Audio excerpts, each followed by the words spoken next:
Student, तो आज हम लोग BSc second year inorganic chemistry का general properties of 3D elements ये टॉपिक जो स्टडी कर रहे थे उसमें जो प्रॉपर्टी है मेटेलिक कैरेक्टर उसके बारे में डिस्कस करेंगे। पहले कुछ पॉइंट्स देख लेंगे। इन जनरल मेटल्स की क्या प्रॉपर्टी होती है?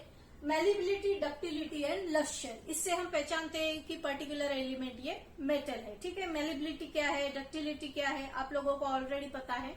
Second property, good conductor of heat and electricity. Third property, अभी स्पेशली हम ट्रांजिशन एलिमेंट के बारे में डिस्कस कर रहे हैं। तो क्या होता है ट्रांजिशन एलिमेंट पे ज्यादा से ज्यादा डी इलेक्ट्रॉन डी ऑर्बिटल्स में प्रेजेंट रहते हैं और लास्ट का जो एनएस ऑर्बिटल है वो आउटर मोस्ट ऑर्बिटल होता है और उसमें जो इलेक्ट्रॉन्स है इजीली उनका भी लॉस हो जाता है। सो मेटल्स की जनरल टेंडेंसी क्या होती है? टू लूज द इलेक्ट्रॉन, और जिससे वो इलेक्ट्रोपॉजिटिव बन जाते हैं। तो ये सब जो प्रॉपर्टीज है ये ट्रांजिशन एलिमेंट्स में देखी गई है।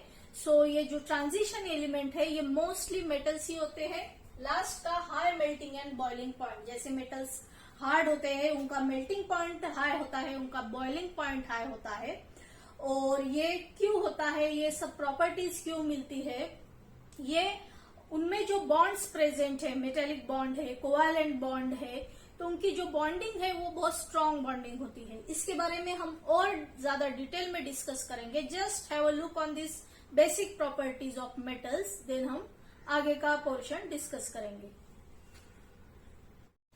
सो स्टूडेंट, अभी हम बॉन्डिंग के बारे में देखेंगे। मेटल्स में जो बॉन्डिंग होती है, इंटरनली जो एटम्स प्रेजेंट रहते हैं, स्ट्रक्चर कैसे होता है मेटल्स का, एक प्रॉपर एग्जांपल ही ले लेते हैं, जैसे क्रोमियम। ठीक है, क्रोमियम का कॉन्फ़िगरेशन क्या होता है? 3d5 4s1, इस तरह से। मतलब ज्यादा से ज्यादा अनपेयर्ड इलेक्ट्रॉन 6 अनपेयर्ड इलेक्ट्रॉन है क्रोमियम में। तो किसी भी मेटल का स्ट्रक्चर क्या है? इस तरह से एटम्स रहेंगे क्रोमियम के। ठीक है, क्रोमियम के एटम्स और इलेक्ट्रॉन्स भी रहेंगे। तो ये पॉजिटिवली चार्ज आयन क्रोमियम का और उसके सराउंडिंग एरिया में जो भी इलेक्ट्रॉन प्रेजेंट है, इस तरह से एक सी ऑफ इलेक्ट्रॉन्स होता है। ठीक है, इस तरह से मेटल का स्ट्रक्चर होता है। तो टोटल यहाँ 6 इलेक्ट्रॉन है, हर एक क्रोमियम एटम जो है वो सराउंड है। तो जितने ज्यादा अनपेयर्ड इलेक्ट्रॉन रहेंगे, ये जो इलेक्ट्रॉन है ये एक प्लेस पे कांस्टेंट नहीं रहेंगे, इधर उधर मूव करते रहेंगे। ये इलेक्ट्रॉन, ये एटम एक पर्टिकुलर क्रोमियम एटम से ही कन्फाइंड नहीं रहेगा, दूसरे एटम के पास भी वो जाएगा। ठीक है, they travel from one place to another. तो इस तरह से मेटल के अंदर जो मेटेलिक बॉन्डिंग है, metallic bonding is related to the bond between that ion, positively charge ion, chromium का आयन, और जो इलेक्ट्रॉन है उसके बीच का जो बॉन्ड है।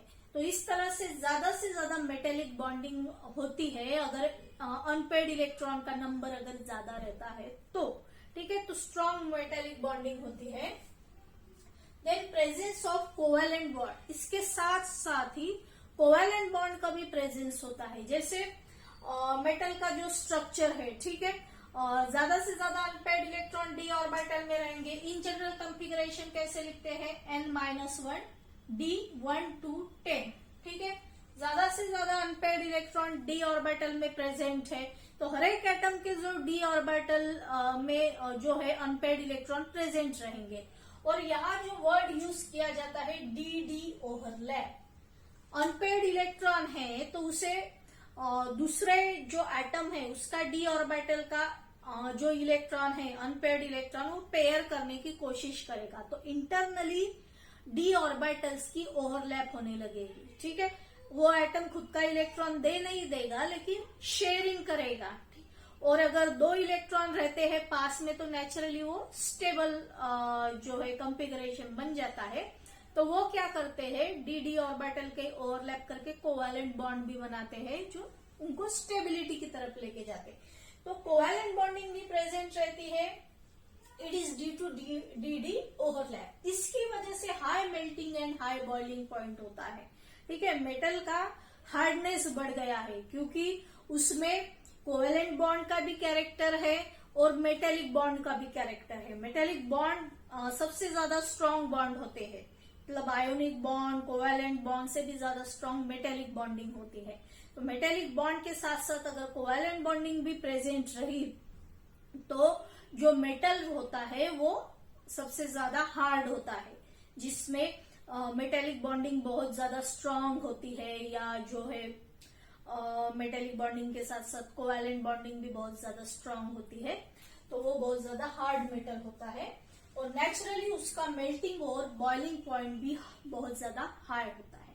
ठीक है, अभी ये जो है इसमें और एक पॉइंट है कि अगर हम मेटल का एक क्रिस्टल लेते हैं, उसका स्ट्रक्चर देखते हैं, तो उसमें बीसीसी, एफसीसी और एचसीपी ये टाइप के क्रिस्टल स्ट्रक्चर मिलेंगे। CCP cubic close structure, cubic close packing, ये क्या है, hexagonal close packing, face centred close packing and body centred close packing. Already solid state chapter 12 में हम लोग ये सब पैकिंग की अरेंजमेंट देख चुके हैं, फिर भी एक बार रिकॉल कर लो। जैसे बीसीसी बॉडी सेंटर्ड, बॉडी के सेंटर में एक एटम रहेगा और सराउंडिंग इस तरह से एटम रहेंगे, तो ये एक क्रिस्टल हो गया। या फेस सेंटर्ड में क्या रहता है कि हर एक फेस के ऊपर एक एक एटम रहता है, ठीक है, फेस सेंटर्ड। और HCP hexagonal close pack structure जो होता है, ठीक है, इस तरह से अगर लेयर के ऊपर लेयर हम लोग देखते हैं तो ये जो पहली लेयर है और ये जो तीसरी लेयर है उसके जो एटम्स है वो आइडेंटिकल पोजीशन पे रहेंगे। तो इस तरह से अरेंजमेंट होती है हेक्सागोनल क्लोज पैक अरेंजमेंट। इसका डिटेल हम लोग ऑलरेडी देख चुके हैं। और वैसे उसी तरह क्यूबिक क्लोज पैक स्ट्रक्चर भी हो सकता है। यहाँ बताना ये है कि कॉम्पैक्ट पैकिंग होती है, ठीक है, बहुत ज्यादा कॉम्पैक्ट पैकिंग होती है मेटल्स में, इसीलिए ये बहुत हार्ड होते हैं। So just have a look on this, फिर आगे बढ़ेंगे। सो स्टूडेंट, अभी हम रिएक्टिविटी के बारे में देखेंगे। रिएक्टिविटी,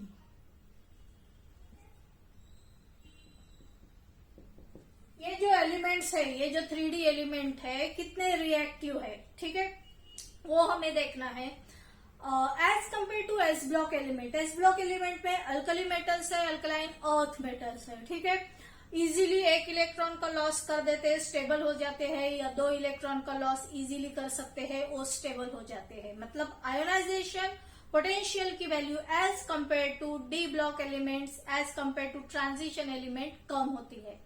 लेकिन ये जो अपने 3D के जो एलिमेंट हम लोग स्टडी कर रहे हैं, इनकी जो आयोनाइजेशन पोटेंशियल की वैल्यू है, ठीक है, आयोनाइजेशन पोटेंशियल की वैल्यू हाई होती है, स्मॉल साइज होता है, ठीक है। सीरीज में हम लोगों ने देखा कि साइज जो है, जैसे न्यूक्लियर चार्ज इंक्रीज होते जाता है, साइज थोड़ा कम कम होते जाता है, तो न्यूक्लियर चार्ज की वैल्यू जितनी ज्यादा रहेगी उतना साइज भी कम होगा।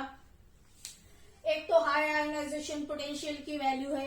तो ये जो फैक्टर्स है, इनकी वजह से इनकी जो रिएक्टिविटी है, मतलब इजीली ये आयोनाइज नहीं हो सकते, इजीली मतलब इलेक्ट्रॉन दे देंगे और खुद को इलेक्ट्रोपॉजिटिव बनाएंगे, ये जो टेंडेंसी है ये इनमें कम होती है as compare to alkali metals and alkaline earth metals.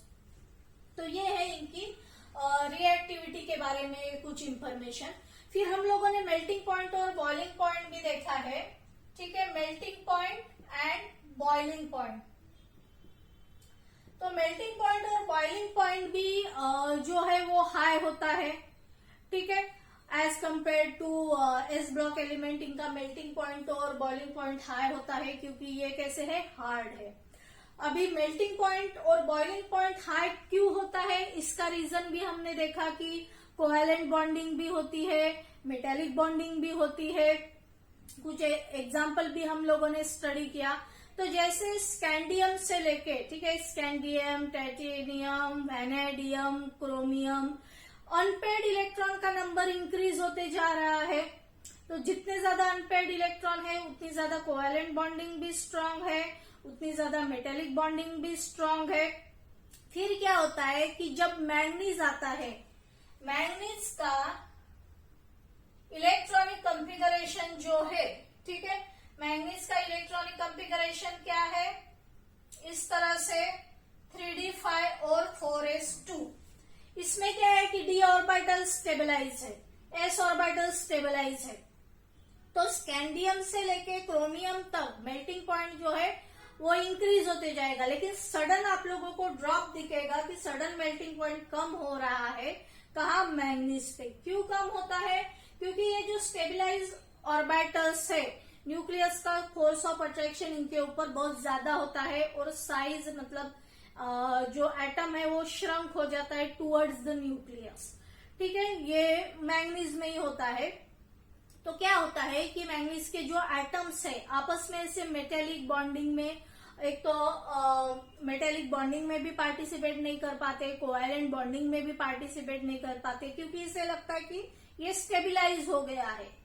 तो दूसरे जो एटम्स है अनपेयर्ड इलेक्ट्रॉन जो है वो इसके बॉन्डिंग करना प्रिफर नहीं करते, इसीलिए इसका मेल्टिंग पॉइंट और बॉइलिंग पॉइंट लो बताता है। फिर इसके बाद जो आयरन है, कोबाल्ट है, निकेल है, उसमें एक इंक्रीज दिखेगा, मेल्टिंग पॉइंट में एक इंक्रीज दिखेगा, क्योंकि वहां भी अनपेयर्ड इलेक्ट्रॉन जो है वो प्रेजेंट है। लेकिन शुरू के जो एलिमेंट है स्कैंडियम, टाइटेनियम, वैनेडियम, उससे कम रहता है मेल्टिंग पॉइंट, कि वहां पेयरिंग होना शुरू हो जाता है, ठीक है।